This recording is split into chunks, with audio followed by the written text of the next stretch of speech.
All right, shalom, shalom. First and foremost, I want to give all praise, honor, and glory unto Yahweh, Bahashem, Yahweh Shai, Bahashem, Rachak, Wadash. Double honors unto the apostles and the elders of Great Millstone who rule well and teach well. Peace and salutations unto all the Akim, you brothers, preaching his word in truth and in sincerity across the four corners of the earth. And shalom to the hopeful elect, you sincere believers scattered wherever you may be. All right, Lord willing, this will be a quick hit through the Spirit. Just inspired off a movie just watched. Netflix, they just added the two purges. The first purge and then the purge election year. And I just watched the first purge for the first time, and then also just watched some short video of the Apostle Racha going in transit with the Elder Demashaphat. Hey, going into the times that we're in, man. As Apostle Tahar coined it, the hopeful year of Jacob's trouble. And we started out with a bang, all right? And Esau Edom is throwing out these blues clues within his media, right? Predictive programming, letting you know what time it is, okay? And only the ones that have eyes to see and ears to hear understand what times that we're in, man. And they could measure the time, according to prophecy. And actually, let me grab that first. 2 Ezra 9:1 says, He answered me then and said, Measure thou the time diligently in itself, and when thou seest part of the signs pass, which I have told thee before, then shalt thou understand that it is the very same time wherein the highest will begin to visit the world which he made. All right. And as we get closer to the end, it's going to be more and more death. All right, it's going to be famine. There will be martial law. There will be civil war. There will be neighbors rising against neighbors, killing each other. All right, purge-like activities coming to America, Babylon the Great, and other parts of the earth, man. You know, it says, therefore, Salakis, 2 Ezra 9:3, therefore, when there shall be seen earthquakes and uproars of the people in the world, then shalt thou well understand. We see that now. Did we not just see in Japan, New York, the earthquakes that just happened? It says, then shalt thou well understand that the Most High spake of those things from the days that were before thee, even from the beginning. So before you even came about on this earth, right? Which we know, and we come back through the reincarnation, the regeneration. But before where we're at right now, even from the beginning, he spake of these things. He brought it, he spoke of it and then brought it to pass. Now we're living in his movie, man. We're living out the book, so to speak. All right. And, these brutal judgments are coming to the wicked. All right. Those that aren't serving Yahweh Bashem Yahushai, amen, death unto them. All right. The 2/3 are slated to be the 2/3. All right. And the 1/3 is slated to be the 1/3. We can't make ourselves of the elect. That's why we hope. We're prisoners of hope. And we hope we're in the good graces of Yahweh Bashem Yahushai, because we know the end is not pretty for those that dwell in great pride. Let me read this. 2 Ezra 8:50. Apostle Racha had he quoted it as it was getting choppy in the video, but this is 2 Ezra 8:50. For many great miseries shall be done to them that in the latter time, which we're in right now, shall dwell in the world, because they have walked in great pride. And what did the scriptures say, man? That basically he's gonna wipe away that pride. And especially, man, the majority of these women that have some type of say-so right now in this society. Okay. Because this society, Esau Edom, the way they promoted these women, they put them on some type of pedestal, and they have some type of rank, status here. The Queen of Heaven worship here in Babylon. But all that shit's gonna go out the window when shit hits the fan. This is actually, I think it might be Isaiah 11. Bear with me, Salakia.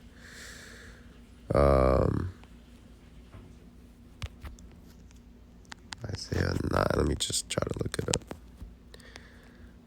Isaiah. I know it's in Isaiah.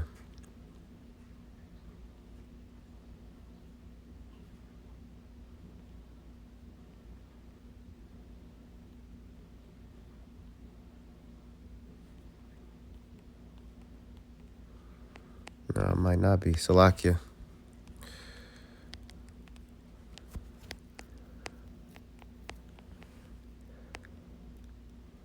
Oh, it is this one. Khan, Salakia. This is Isaiah 13 and 11. This is it. And I will punish Isaiah 13:11. And actually, let me read that in the NLT. I want to see what that word world goes into. Let me just read it first. It's Isaiah 13 and 11. And I will punish the world for their evil and the wicked for their iniquity. And I will cause the arrogancy of the proud to cease and will lay low the haughtiness of the terrible. And that word world goes into Tabel, which actually goes into the globe. It says the earth, the globe, by extension, the globe. So literally the entire earth, will punish the world for their evil. So, and that's the thing, man. Judgment is not only is not only coming to America, but which we know, the ultimate, the conclusion of the matter is America will be destroyed off the face of the earth, period. All 5,000 miles, like the brother Kazak likes to say, all 5,000 miles are going to be engulfed in flames. All right. Coming from the ICBM missiles and also the fire from the chariots of the Lord. All right. And the Lord coming back, with his angels, man. And this place will never be inhabited again. All right. But what is also going to be punishment to the whole earth. You can't run from judgment. The day of the Lord. Let me grab that. Amos 5:18. It's coming to everybody. All right. And there's going to be a reward to everybody, whether it be good or evil. This is Amos 5:18. It says, woe unto you that desire the day of the Lord. Yeah, it's a majority of these people that may claim they believe in the Lord, but have no understanding of the scriptures, no understanding of what's coming, no understanding of the prophecy at hand. It says, to what end is it for you? The day of the Lord is darkness and not light. All right. Because it's going to be mass chaos when the Lord returns. It's not going to be all peaceful and happy and joyful. No. It says, as if a man did flee from a lion. So it gives you an analogy here. As if a man did flee from a lion. So boom, you picture a man fleeing from a lion. Getting going. It says, and a bear met him. So even though he escaped this lion, now he's face to face with a bear. It says, or went into the house. So imagine he escaped the lion, he escaped the bear, and leaned his hand on a wall. So he went into a house, a place where, a place that you would have thought would be refuge, safety. It says, and leaned his hand on the wall, and a serpent bit him. So after all that, he might have escaped those two. He might have went in this place of refuge, but what? His hand on the wall and a serpent bit him. That snake still got his ass. And you could liken onto that of what's coming to these people. They think they might escape, right? They think themselves to be in good case, but what? Eventually, hey, if the Lord's got a hit out for you, he's going to come through on that. No matter the circumstance, he's going to find a way. Hey, because the Lord killeth and maketh alive. Right, that's why we have to fear him. He's in control. He's the one that ultimately puts to death. It says what? Shall not the day of the Lord be darkness and not light, even dark and no brightness in it? All right. So that's the point there. It says in the NLT, yes, the day of the Lord will be dark and hopeless, without a ray of joy or hope. All right. Unto these people. A woe unto the inhabitants of the earth. Because these people that dwell in the great pride, amen, judgment is coming onto them. Jacob's trouble, and if they escape that, nuclear missiles. All right. Only the elect are going to be saved out of here, man, out of Babylon the Great. That's what I'm. Revelation 12 and 12, if I'm not mistaken. Because this is what we saw in the movie, the first Purge, and also the which I don't remember the election year too much. I know bits and pieces, but even the newest one that just came out not too long ago, basically going in with Gad and Issachar, that was prophecy as well. And the Speckled Bird, Jake, that was a great movie, man. I recommend checking that out. This is Revelation, though. Revelation 12:12. It says, "Therefore rejoice, ye heavens, and ye that dwell in them. Woe to the inhabitants of the earth and the sea. For the devil is come down unto you, having great wrath, because he knoweth that he hath but a short time." And look what he did in that movie. When Esau Edom, but that head honcho of the, what did they claim it, the FFA, I think in that movie, basically he saw that it wasn't going to plan. How Jake was still being ignorant as fuck. They're finally partying or whatever, the purge parties, and you only had a few bug outs that were doing the murders or whatever. And what Esau Edom saw that, he sent out his mercenaries, his groups, whether they were paid off or not or sent out. This is what's coming, man. You got to believe there's militias out here waiting for that green light, because they know that the government's corrupt. Even those that be tied in, getting sent out them and whatchamacallits, man, them troops. It's escaping me right now, but think, Esau Edom's gonna get down on Jake, or gonna run through Jake. All right, they look at you as a goyim. It's gonna be survival of the fittest in times to come. It's not gonna be pretty. And this is why we have to have Yahweh Bahashim Yahushai on our side, man, protecting us. And Lord willing, he protects us unto the end, and keeps the angels around us protecting us. All right, because it's gonna be a sight to see.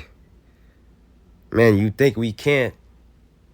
Hey, said the Lord is gonna lift up that standard for us, because what? Compared to what Esau Edom has with his blessing, the sword, and all his drones and different weaponry and machinery, we don't stand a chance in his flesh. Man, the Lord's gonna have to come through with divine intervention in them days, man. We're gonna be seeing miracles, and we have to believe it. We have to have faith. All right, and Lord willing, we be some of those men that receive them spiritual powers. Okay, man. It says, but what it says, because he knoweth that he have but a short time. So going back to that movie, he knows shit was going like south, so to speak. So he sent it out, and what, knocked off the one bitch. Talking about, let's just go ahead and scrape that video. It's because it's in the power of his hand. The Lord put him in power, but it's only for that season. All right, and the same way he brought him up is how quickly he brought him up is the same way he's gonna bring him down. And what? Said the Lord is coming back to destroy him, his society, in 1 hour. Within 1 hour, that's all it's gonna take. All right, but from there, let me go to Jeremiah. And it's just coming, freely, just organic. Lord willing, this is edifying. Jeremiah 15 and verse, I'll start at verse 1. The point is in 2. It says, "Then said the Lord unto me, though Moses and Samuel stood before me, yet my mind could not be toward this people. Cast them out of my sight and let them go forth. And it shall come to pass, if they say unto thee, whither shall we go forth? Then shalt thou tell them, thus saith the Lord, such as for death to death, and such as for the sword to the sword, and such as for the famine to the famine, and such as for the captivity to the captivity." Damn, I'm going to read this in the NLT. It says, those,